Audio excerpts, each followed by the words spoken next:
Movies में sound effect कैसे बनाए जाते हैं, आइए देखते हैं। सबसे पहले सुपरमैन जब लैंड करता है तो ये आवाज निकलती है, जिसे बनाने के लिए साउंड आर्टिस्ट एक बेसबॉल बैट को इस तरीके से जोर से मारता है। नेक्स्ट, फिल्मों में जब कोई हीरो किसी विलन की हड्डियां तोड़ता है तो वो आवाजें कुरकुरी वेजिटेबल को तोड़कर निकाली जाती हैं।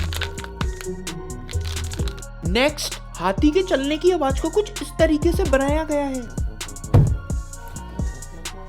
नेक्स्ट, सांपों के चलने की जो आवाज होती है वो कुछ इस तरीके से बनाई जाती है।